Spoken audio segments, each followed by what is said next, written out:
I thought Keith Ellison, with P.D. Walker bought that building over there and then tried to make it a Hennepin County Medicaid center. And I told Keith Ellison that after Shayla was in that car accident, Brandon, and then she started having eye issues as well as, what was it? Because we had to go here as soon as they opened up. And that was when I shouted out P.D. Walker. And I said, P.D. Walker, if you and Keith Ellison made a deal with Barack Obama trying to make it Medicaid through the African American community, where they've now connected the Hennepin County Health Services in Washington, and that's how all these Somalians, Linnell, are now, in my mind, utilizing this facility. Be very clear, I wasn't for Medicaid out of Washington. The state of Minnesota before Obamacare had one of the best healthcare systems, and all you had to do was legally be here working or qualify for free medical services, and then they would hook you up with medical assistance, right? Not Medicaid. The state of Minnesota before we became like a free sanctuary city, that meant that we didn't care if you had documentation. All you had to do was go to the state of Minnesota and register, and we would help you get, is it a Minnesota Social Security card and a Minnesota state ID? Because that's how I said they were now, trafficking slaves, getting a state of Minnesota ID and a state of Minnesota Social Security card, and then the state of Minnesota owned your ass, and you can only go where they said you could go, do what they said you could do. And I don't know.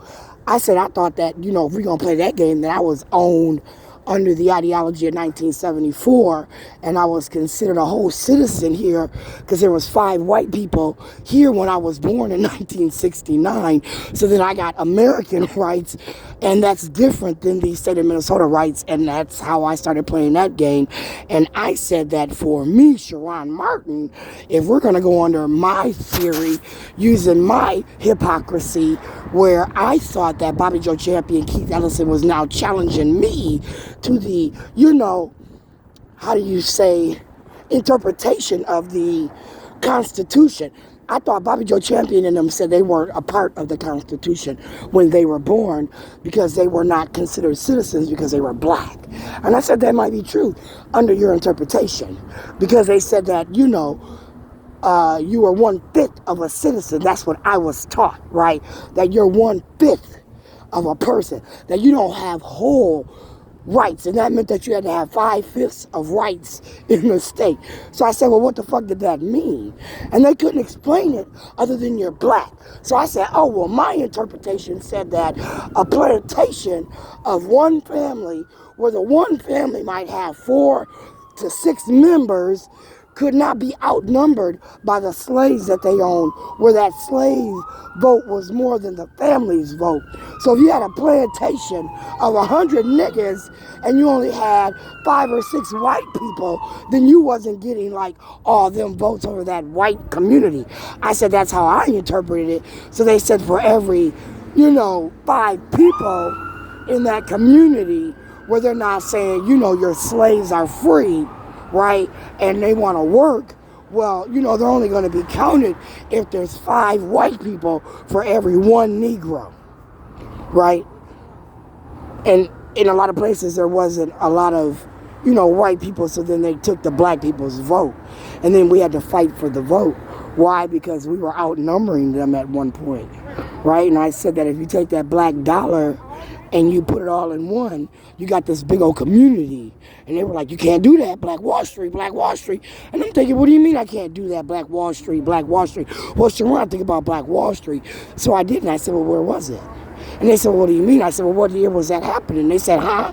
I said, well, where was it and what year was it happening? Because in 1974, in the state of Minnesota, they said you could work and get a job, you could own a bank account, you could go to school. And I don't know, if we talk to my mom, my mom, that's different, right? You got to go wonder where she was born and how she going to think. So then her thinking might be different than my thinking because she was born in 1939. I was born 30 years later, 1969, where things was a little different, right? when she was born versus when I was born. Like when she was born, her mom said to get a good education, she had to come to the state of Minnesota.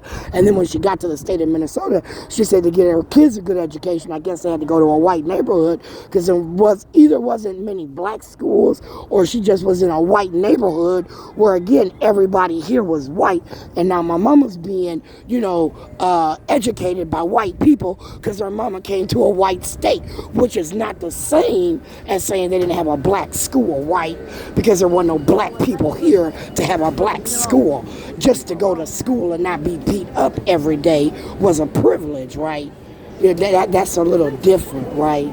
I'm just saying how I interpreted that. Unless you interpreted it differently than I interpreted it. No, I'm going to sit right here. Because he hurry up and jumped his ass right here like, as they held me up like they were better than on this here bus.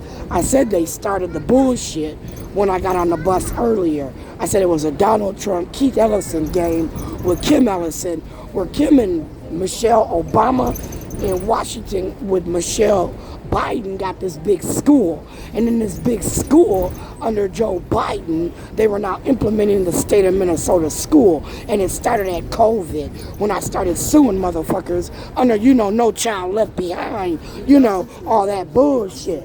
But again, my interpretation of me and them is two different things. So I said, as me and Keith and Bobby and Dawn played that, political game, I said the people who donated to these people were now being taken care of by these people. That meant that all you had to do under COVID was, like my son applied. So my son applied for COVID benefits and he got unemployment because under COVID, nobody could go to work, right? And then they turned around and they sent that boy a bill. They sent that boy a bill for $15,000 and said you had to pay back money because we gave you money because we said you couldn't work under COVID. And I said, that's some bullshit. How the fuck you gonna tell the boy he can't work, give him unemployment because he can't work under Donald Trump and Fauci with the COVID bullshit, and then tell him he owe the money back or you're gonna kill his ass? I said, that's some fucked up shit. I said, he don't owe you a motherfucking thing. Why? Because COVID was a motherfucking ruse. I said, think about H1N1. Think about H1N1 too. I said, that shit didn't get off the ground, but motherfucking COVID got off the ground, didn't it? We infected people over the internet, the TV, the radio, motherfucking phone line. I said that was the biggest Orson Welles motherfucking ruse known to man. And why did it get off? Well, because we had a lot of foreigners that didn't know shit.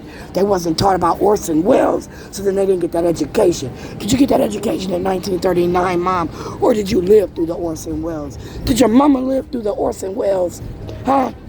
Because if my grandma lived through Orson Welles and she was, sequestered and hovering by the radio and then taught you some shit, I got to read about that bullshit at, Patrick Henry or Loring, 6th, 7th, 8th, 9th, 10th, 11th, 12th grade. It wasn't at PYC, I could tell you that much.